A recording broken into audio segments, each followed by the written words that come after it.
प्यारे बच्चों, आज हम क्लास 10वीं एक्सरसाइज 4.1 का क्वेश्चन नंबर 2 कर रहे हैं। क्वेश्चन नंबर 2 क्या है? निम्न शक्तियों को द्विघात समीकरणों के रूप में निरूपित कीजिए। कि एक स्टेटमेंट दी हुई है, उनको पहले हमने द्विघात समीकरण के रूप में निरूपित करना है, उसके बाद हल करना है। क्या है पहला भाग कि एक आयताकार भूखंड का क्षेत्रफल 528 मीटर स्क्वायर है।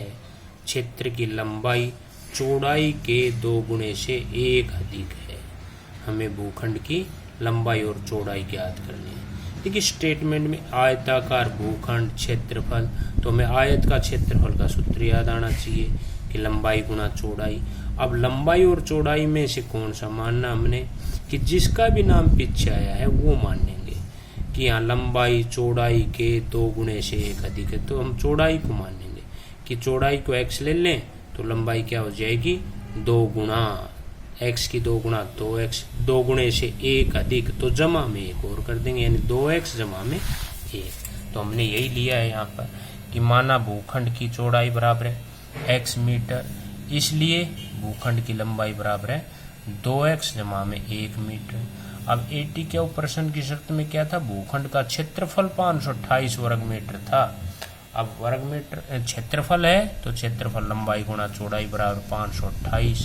अब लंबाई हमारी कितनी 2x जमा में 1 गुणा में चौड़ाई हमारी x बराबर है 528। x की गुणा कर दी हमने 2x स्क्वायर, x की गुणा 1 से जमा में x। 528 को बराबर से पहले ले आए -528 बराबर है 0। अब ये हमारा एक द्विघात समीकरण बन गया, जो कहा था पहले कि द्विघात समीकरणों के रूप में निरूपित कीजिए। निरूपित करना द्विघात समीकरण में यहाँ तक, लेकिन अब हमने लंबाई और चौड़ाई भी ज्ञात की है। क्या? अब यहाँ पर एक द्विघात समीकरण बन गया। अब हमारी गुणा कितने आनी चाहिए? a और c के बराबर, a गुणा में c, a x स्क्वायर का गुणांक, c स्थिरांक, 2 गुणा में 528 कितना हो गया 1056 गुणा 1056। अब उनकी घटा करें, ये निशान बता रहा है, घटा करें तो 1 आना चाहिए।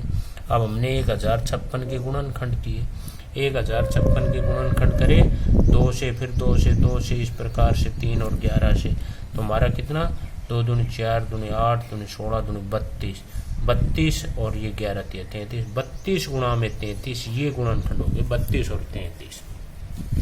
कि इनकी गुणा करते हैं तो 1056 आती है, इनकी घटा करते हैं 33 में से 32 तो 1 आता है।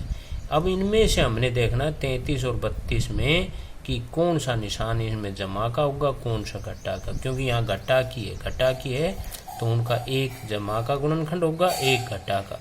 अब ये जो बीच वाला निशान है ये बड़े गुणनखंड के साथ, यानी 33 के साथ, और दूसरा जो छोटा रह गया वो घटा का। अब 2x की 2 जमा में 33x घटा में 32x माइनस में 528 बराबर है 0। पहले 2 पद में कॉमन, 2 यहाँ पर x कॉमन है तो यहाँ पर क्या बच गया 2x जमा में 33। यहाँ पर घटा का निशान कॉमन, 32 और 528 16 से भाग होते हैं तो 16 हमारा कॉमन हो गया, 16 दूनी 32 2x, और जब घटा का निशान कॉमन लिया जाता है अंदर वाला निशान बदल देंगे, यानी जमा हो गया।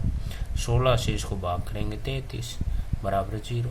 सही है या गलत? हमारा ये जो कॉमन गुणनखंड है ये एक जैसा होना चाहिए। अब ये दोनों में एक जैसा आ गया तो आगे चलेंगे, नहीं तो पीछे चेक करते भी क्या गलती है। अब 2x जमा में 33 कॉमन आ गया, यहाँ पर बचे x और ये घटा में 16 बराबर है 0। अब एक बार इसको 0 के पहले गुणनखंड को, फिर दूसरे गुणनखंड को 0 के बराबर, तो ये हमने 2x जमा में 33 बराबर 0 रखा, 2x बराबर -33, x बराबर -33/2।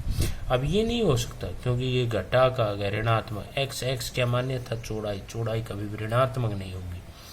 फिर हमारी दूसरा गुणनखंड x माइनस में 16 बराबर 0, x बराबर 16, x का मान 16 ये लेंगे, इसलिए भूखंड की चौड़ाई बराबर 16 मीटर और भूखंड की लंबाई बराबर है 2x जमा में 1 थी तो 2 गुणा में 16 जमा में 1, 16 दूनी 32 जमा 1 33 मीटर, ये भूखंड की लंबाई और चौड़ाई होगी। इसका दूसरा भाग है, क्या है कि 2 क्रमागत धनात्मक पूर्णांकों, अब क्रमागत है धनात्मक है पूर्णांकों का गुणनफल 306 है, हमें पूर्णांकों को ज्ञात करना है। अब क्रमागत का मतलब लगातार। हमने एक धनात्मक पूर्णांक x मान लिया, दूसरा हमारा x जमा में 1, क्योंकि लगातार लेने धनात्मक जमा आगे लेने।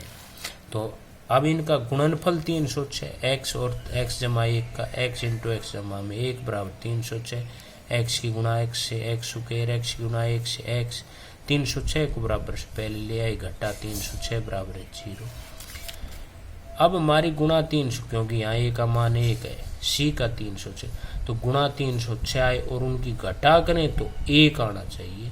फिर 306 के हमने गुणनखंड करके देखे, पहले 2 से भाग, फिर 3 से, फिर 3 से, फिर 17 से, कि 2 तिया 6, 6 तिया 18, 18 और 17 की गुणा 306 और 18 में 17 घटाएंगे तो हमारा 1 भी बचता है। जब ये घटा किया है, ये निशान बता रहा है घटा किया है तो 1, अब घटा किया है तो ये निशान बड़े गुणनखंड के साथ, इससे उल्टा, यानी ये जमा का है तो घटा का छोटे के साथ। पहला और लास्ट पद तो जैसे हैं वही, x की 2 और घटा 306 जैसा वही लिख दिया बराबर 0, लेकिन जो जमा का 1 था उसको हमने बदल दिया जमा 18x घटा 17x।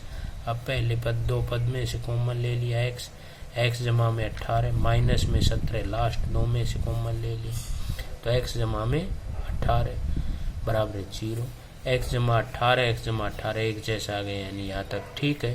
तो x जमा 18 कॉमन, x माइनस में 17 दूसरा गुणनखंड बराबर 0, x जमा 18 बराबर 0, x बराबर माइनस 18, ये नहीं लेंगे क्योंकि ऋणात्मक आ गया, कि वहाँ का था धनात्मक। तो दूसरा x माइनस में 17 बराबर 0, x बराबर 17, तो इसलिए पहला पूर्णांक तो क्या गया 17 और दूसरा x जमा 1 था तो 17 जमा 1 करेंगे तो 18। ये 2 क्रमागत धनात्मक पूर्णांक आ गए जिनका गुणनफल 306 है। ये है आज का काम।